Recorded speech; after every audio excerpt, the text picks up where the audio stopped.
Welcome to Crotoni Entertainment. I'm Chris. And I'm Bree. And welcome to our episode on Terror Toad. Today we're going to tackle Terror Toad from Here's the Grid with 50 Cent craft paints. Yeah, it is. Maybe. I call them 50 Cent craft paints. I thought about it. I'm not going to do a color list for this video. This is more of a concept video rather than an actual tutorial. So you see I've got this dark green craft paint. Pretty much all the craft paints I'm using, if you're really curious, are from a brand called Craft Smart. Which I don't know if that's the house brand for Michaels or if it's a generic crafting paint, but that's where we bought them. And we got, I don't know, it was a 12 or 16 pack for like $8. Yeah, it was one of the Christmas holiday deals years ago. Yeah, I think there's like one paint I use in here that's not one of those Craft Smart paints. But really the idea behind this one is, and I've said this before, I'm a 20-year wargaming veteran with 20 years of hobby experience behind me. Yeah. I'm not the world's best painter, even on my best day. I'm not a bad painter on my best day. But I've noticed that a lot of people who are getting into Here's the Grid, this is one of their first miniatures games.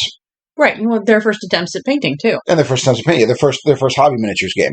And I've seen some people say things like, hey, I don't have model paints. Hey, model paints are really expensive. And the whole point behind Terror Toad here is I want to prove to you can paint this guy with cheap craft paints. So the first thing I did is several coats of this dark green that I had. Yeah. It doesn't cover very well. You can see from his belly when I flip it around here in a second. It doesn't cover great. So I think I did 2 or 3 coats of this craft paint, which was not hard. Right. And it should be noted, you had also primed him with the same thing I always do, the 2X Krylon Perfect Gray. So, I mean, you always want to prime your miniatures. Yeah. I've also seen a lot of conversation about people just saying, let me just paint over the areas that should have color and leave the other areas the colored miniature. So, I mean, like, your Red Ranger comes red plastic. So just do the white the problem triangles. The problem with that is there's not a good surface for your paint to stick to. So you're going to run into a situation where that paint you're putting on is probably going to chip off over time, even if you seal it. Because it's not holding to the miniature. But we primed it here, and we're out doing multiple coats on Terror Toad. You see I'm using a big, nasty brush. I am using a lot of water. This brush is really wet when I put it in the paint. Right, because otherwise it's going to be so ridiculously thick you're going to lose all definition on it. Yeah, I want this to run everywhere. I want it to flow into all the gaps. So this is a really watered-down paint job I'm doing on Terror Toad. But again, it's a concept idea. I'm showing you that you can paint these miniatures with 50 Cent craft paints, and they can look good. So once we get them looking good here, once we get the coverage we want, you see I'm kind of using the backside of the brush to knock off some things that get stuck. And I used a paper towel earlier to get some that was under his arm. But now I'm going to use a dry brushing technique. So I pick a lighter green. I'm kind of showing you exactly what I'm doing here. I'm putting some on here. I'm grabbing my brush. And I'm getting in the paint, and I'm wiping most of it off before I paint. And I'm trying to, and you can't see it that well in the video, I'm trying to only dry brush in a downward direction. So every time I run the brush down, I'm pulling it away from the miniature, so they're not getting paint back on it on the upstroke. I'm just going for a downstroke. But again, this is a very simple step. Terror Toad has a lot of texture on his back and arms area. Mm-hmm. So this is going to let this lighter green grab onto that texture. We'll still have the darker green beneath. And really, if I didn't tell you I was using 50 Cent craft paints from right now, you couldn't tell. Yeah. By the time we get to the end, you couldn't tell. And I want to keep talking about Terror Toad for just a couple more minutes before we talk about the topic I really want to talk about in today's video, because I'm going to do something cool here in just a little bit. So we've got them all dry brushed, and we're going to go ahead and move on to a yellow. And you see I'm just going to mix that right in with the green. Mixed it! And it's just going to give me a lighter green yet again, because there was only 2 greens I had in this box. So I put a little yellow in, and I dry brush it a second time. And this time I've wiped even more paint off of it. Mm-hmm. And I want to get some of this yellow-green on his belly. And I want to get it on his lips. And you see it picking out the highest parts here, like his lips are really popping from it. Really simple technique. Anybody can do this. It was actually one of the first techniques I learned. It's one of the first techniques most people learn. It's one of the easiest things you can do is dry brushing. I usually like to do this with a makeup brush, actually, but I don't have one as big as this particular brush I'm using. But this is fun, especially for the fellas in here. Suck it up, go in and buy some makeup brushes, guys. They make fantastic dry brushes, and they're dirt cheap compared to miniatures brushes. Yeah, you can go to the dollar store, actually, and get some... Well, here's the fun part. I'm going to interrupt you. We're making a wash. You're making a wash. I'm making a wash. You see I grabbed an old cup, and I'm spraying painting it. I got some green paint in there. There's a little bit of black, and a drop of Dawn dish soap. Yeah. And then I'm going to put a bunch of water in there. Lots of water. And we're going to mix it up. I actually did too much water. You want to do a little less water than this. I actually did too much. I realized it. I'm going to pour some out in a second. And then I looked at the color, and I wasn't happy with the color of the wash, so I added a little more green to it. And you just mix this all up, and you get this soapy, liquidy, watery solution. And this is our homemade wash.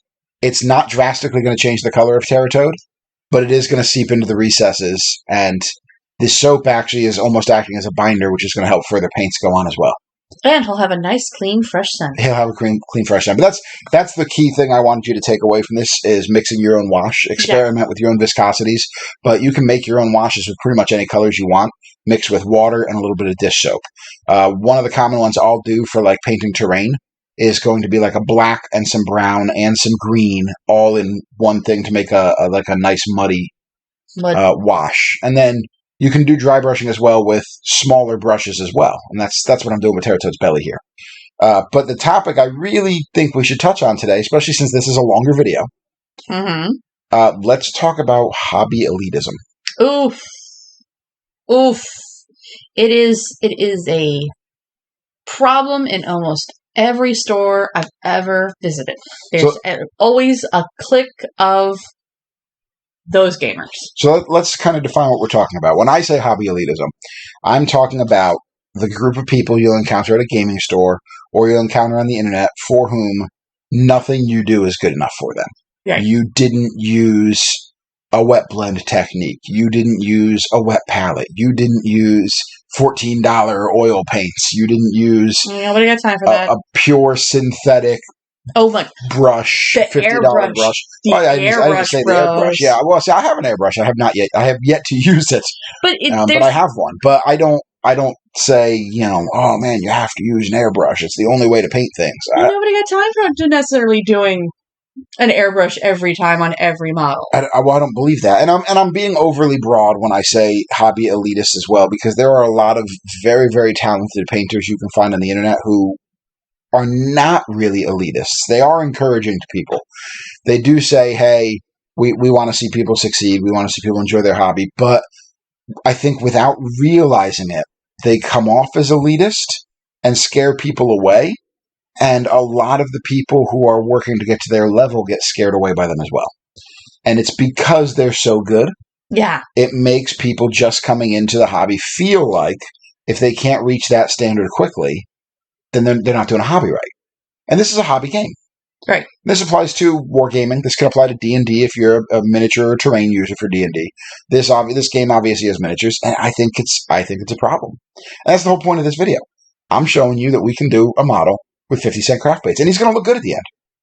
He does. You've seen the final product. He looks great. I posted photos of the final product on the Renegade Games Facebook group. I think I did. Maybe yes, I did. You did. I know I posted them on the Discord. You did it on the Discord. But it doesn't matter. But none of that's necessary, guys. Don't be afraid because somebody's miniature is better than yours. Don't be afraid because they use a technique that you're afraid to use. And don't be afraid or beat yourself up because those first couple models you painted are not up to the standard that you're seeing out on the internet. I will tell you that I have been painting models of various sorts probably since I was 10. I did car models for a while. I did some of my own Barbie stuff way back in the day. Made Barbie her own furniture. Oh, well, I mean, Barbie's got to have her own furniture. Yeah. And then once I was in late high school, I got into D&D and discovered model painting. And guys, those first couple of models painted with tester's paint, and no understanding of making sure you had the right textures or any of that stuff.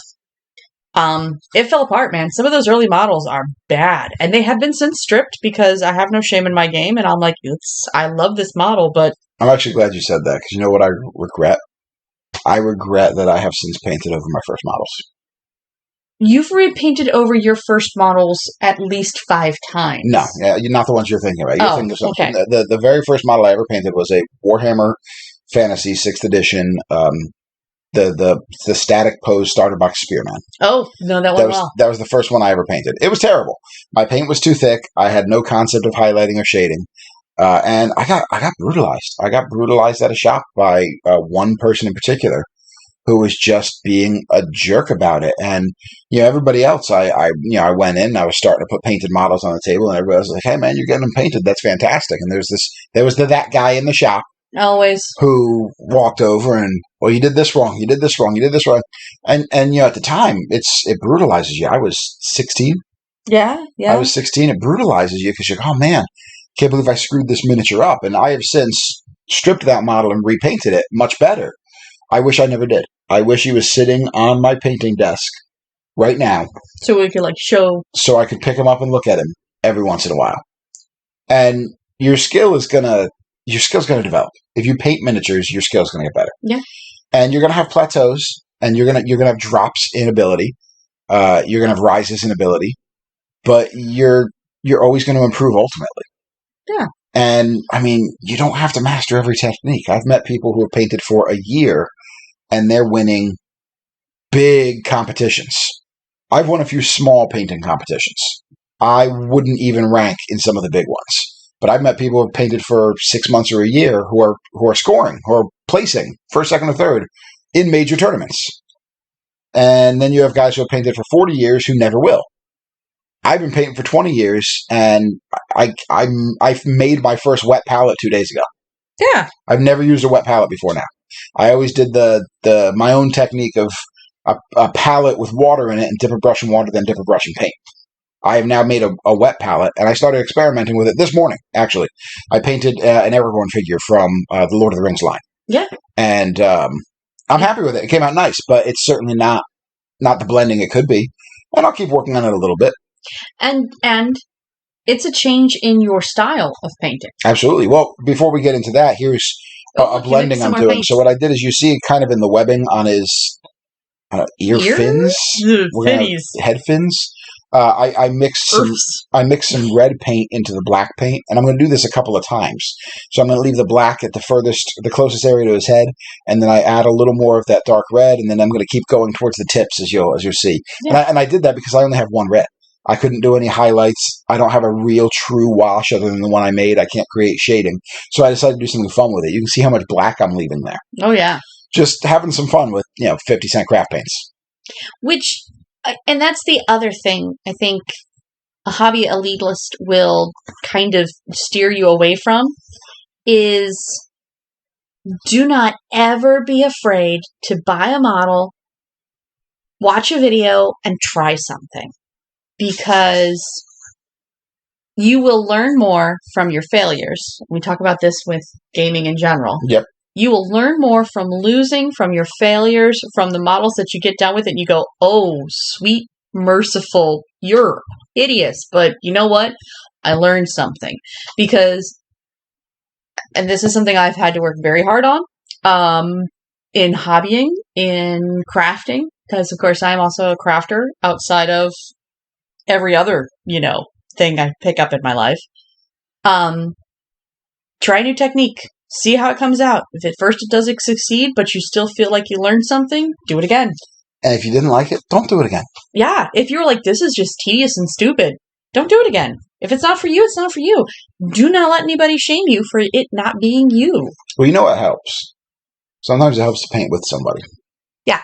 You and I painting together means we learn something every time we probably sit down and try something together. At least I do.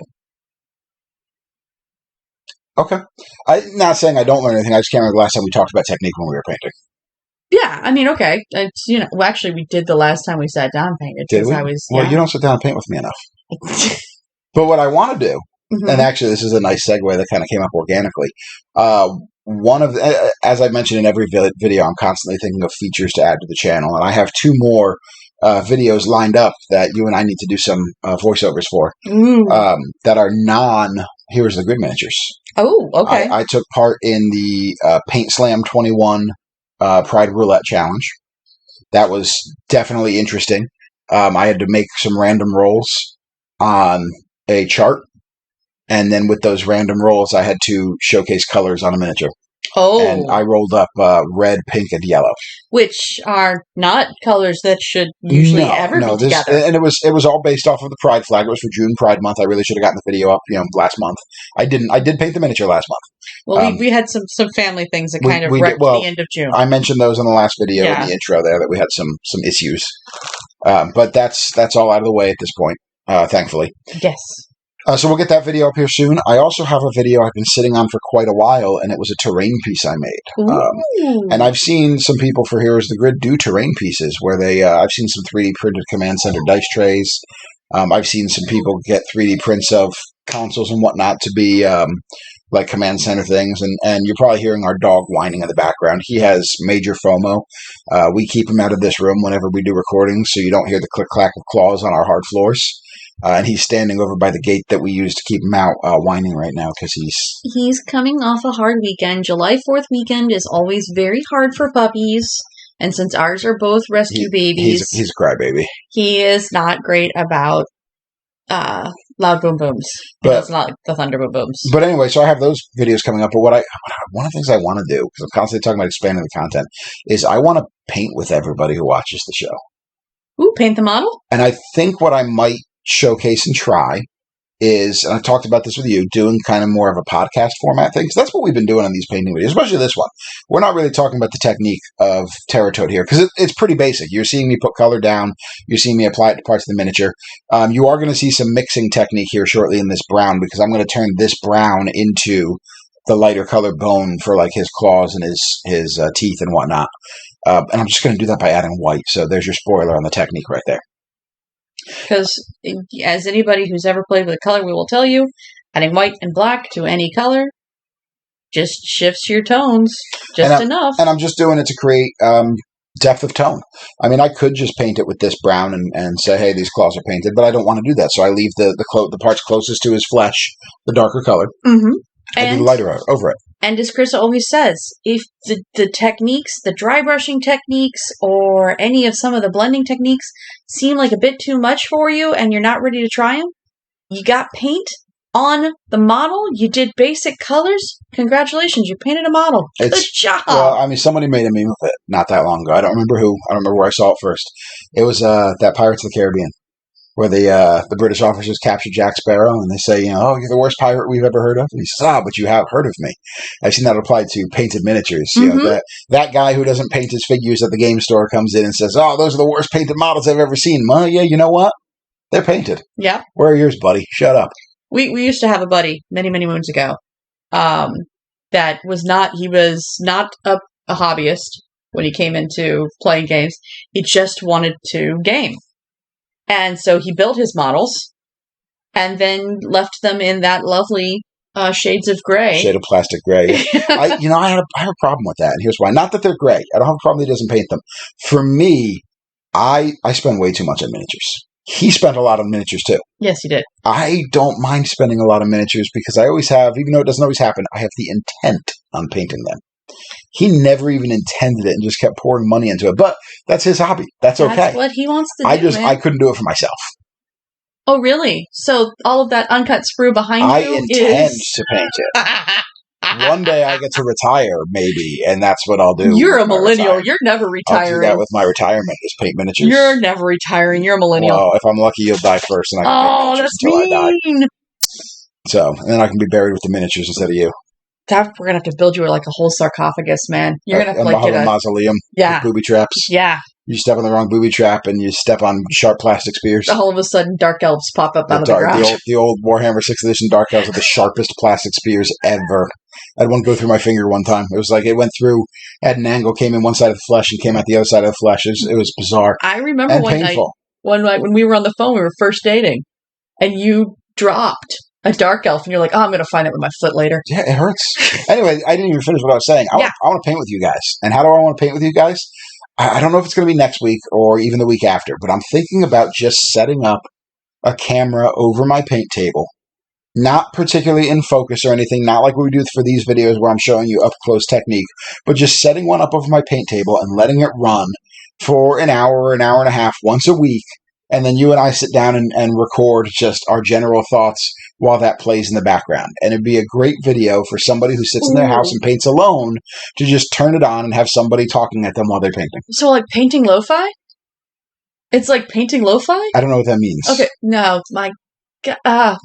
Chris is a hermit, y'all, who doesn't get with the hip and coolness. But lo-fi is kind of like this thing where, like, you just have, like you create background noise, but it's not like white noise. It's more like it's just somebody either talking real quietly or, like, just low-quality sounds. Hello, welcome to Quitoni Entertainment. Tonight we're going to talk to you in our sultry tones. Add some breathiness to it. Is that what we're talking about? That is the voice that you give all of the bad guys in all of Julian's books. I do not. I give them awesome voices. Chris has hello. one. This voice right here. Listening. This voice right here is the voice that he gave the White Queen or the White Witch in Narnia. That is not the voice I gave the White Witch in Narnia. That is the voice that you gave the White Witch in Narnia. Oh my God. Why do people watch our videos? Ooh, okay. So, hey, you did some more mixing. You lightened up the beige again. Yes. Well, actually, I lied about the last brown. Apparently, there was a beige I brought in, but No, this is a beige you mixed. Well, you saw a minute ago that I mixed it, but this is not the same brown I did as the base. But you see the brown at the very base of it there. I cover over most of it, but not all of it. And I do cheat at the end. Instead of cheap craft paint, I did use my Citadel Abaddon Black, and I did use my P3 Ember Orange, but that's for the base. I wanted it to look the same as all the rest of the models. That's legit. And I could have done a black and an orange out of the 50-cent craft paints, but it wouldn't look exactly the same. And this is for consistency of the set. Now, one of the things, we should point real quick when Chris is talking about this. When you use the craft paints, the one thing Chris and I noticed when he got done with this one, and if anybody decides to do this, you will see a slight difference of finish. Well, you won't see it. You'll feel it. Yeah, it's a chalkiness. It's a chalkiness to the paint.